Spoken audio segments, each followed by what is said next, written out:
ครับสำหรับคำถามแรกในเว็บวันนี้นะครับเป็นคำถามที่เป็นความห่วงใยของทุกคนเกี่ยวกับเรื่องของปัญหาเครื่องดื่มแอลกอฮอล์นะครับหรือการดื่มเหล้าโดยเฉพาะอย่างยิ่งเด็กและเยาวชนนะครับซึ่งความจริงเนี่ยเรามีกฎหมายใหม่มานะครับคือเพิ่งออกมาเมื่อปีที่แล้วนะครับผมก็อยากจะยืนยันนะครับว่ารัฐบาลเนี่ยกำลังเดินหน้าเพื่อที่จะบังคับใช้กฎหมายนี้อย่างจริงจังมากขึ้นนะครับเพราะว่าการดำเนินการบังคับใช้กฎหมายนี้ก็ต้องมีหลายมาตรการประกอบกันจะเห็นว่ารัฐบาลเองเนี่ยในช่วงแรกที่เข้ามานะครับตอนที่มีมาตรการกระตุ้นเศรษฐกิจนั้นเนี่ยเรายังยอมขึ้นภาษีนะฮะทั้งที่ความจริงในช่วงของการที่กระตุ้นเศรษฐกิจเขามักจะไม่ขึ้นภาษีกันแต่เราบอกเฉพาะเหล้ากับบุหรี่นะครับจะต้องมีการขึ้นภาษีกันไปนะครับแล้วก็มีการปรับในเรื่องของน้ำมันมาซึ่งอธิบายไปแล้วนะครับนอกจากนั้นครับที่เป็นเรื่องสำคัญก็จะมีเรื่องของการโฆษณานะฮะซึ่งก็เนื่องจากว่าการเขียนกฎหมายรองในเรื่องนี้ค่อนข้างยากก็มีการทำความเข้าใจกับสื่อต่างๆมาตั้งแต่เดือนมีนาคมนะครับแล้วก็จากเดือนสิงหาคมเป็นต้นมาก็ได้มีการบังคับใช้กฎหมายนี้อย่างเคร่งครัดมากขึ้นส่วนประเด็นในเรื่องของการจัดระเบียบนะฮะโดยเฉพาะอย่างยิ่งก็คือที่ใช้คำว่าโซนนิ่งคือจัดพื้นที่โดยเฉพาะรอบๆสถานศึกษาต่างๆไม่ให้มีการขายเหล้าเนี่ยนะครับขณะนี้ก็กำลังมีการเร่งรัดในเรื่องของกฎกระทรวงที่จะออกมานะครับเพื่อที่จะให้มีการบังคับใช้แล้วก็กำลังมีการประสานงานนะครับกับองค์กรปกครองส่วนท้องถิ่นที่จะทำงานทางด้านนี้ด้วยนะครับเพราะฉะนั้นก็อยากจะขอยืนยันนะครับว่ารัฐบาลก็จะดำเนินการทำเรื่องนี้อย่างจริงจังต่อไปนะครับทราบครับตอนนี้มีเรื่องเหล้าปั่นเรื่องอะไรต่างๆนะฮะซึ่งเป็นปัญหามากขึ้นนะครับก็ได้มีการกำชับเจ้าหน้าที่ต่างๆครับว่าให้บังคับใช้กฎหมายอย่างเคร่งครัดครับสำหรับคำถามที่เกี่ยวข้องกับเรื่องของสายไฟนะครับและก็สาธารณูปโภคที่รกรุงรังในเมืองเนี่ยนะครับ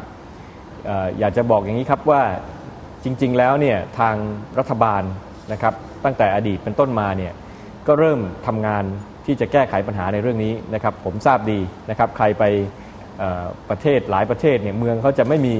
สิ่งของเหล่านี้เนี่ยรกสายตาอยู่นะครับเพราะฉะนั้นโครงการใหญ่ที่เป็นโครงการที่มีการทำกันก็คือการนำเอาสิ่งเหล่านี้เนี่ยลงใต้ดิน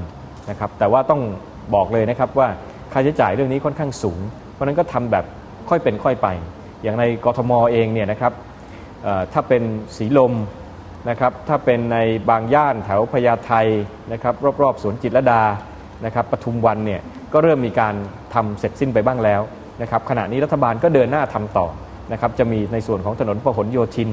นะครับในส่วนของถนนพญาไทแล้วก็ถนนสุขุมวิทครับที่กำลังมีการดำเนินการในเรื่องนี้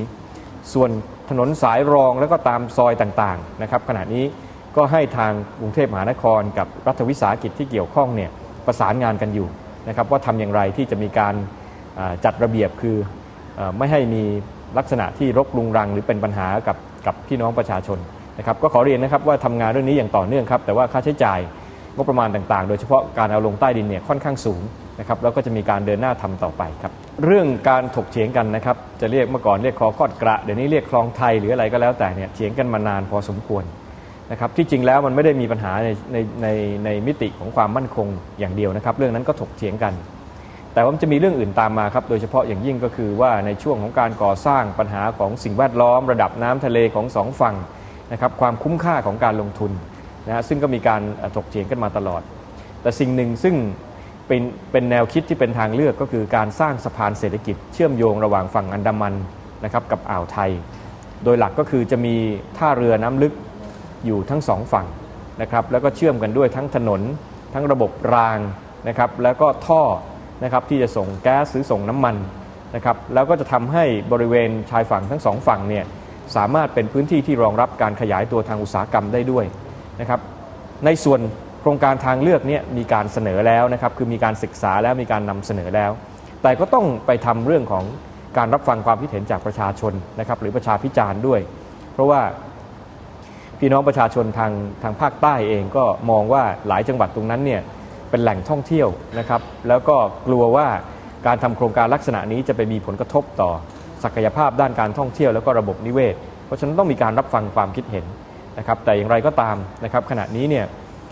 จุดที่เราพิจารณาในการที่จะเชื่อมโยงสองฝั่งเนี่ยจะอยู่ที่สตูลกับที่สงขลานะครับก็ยังมีการเดินหน้าศึกษาและก็ทำประชาพิจารณ์ต่อไปครับ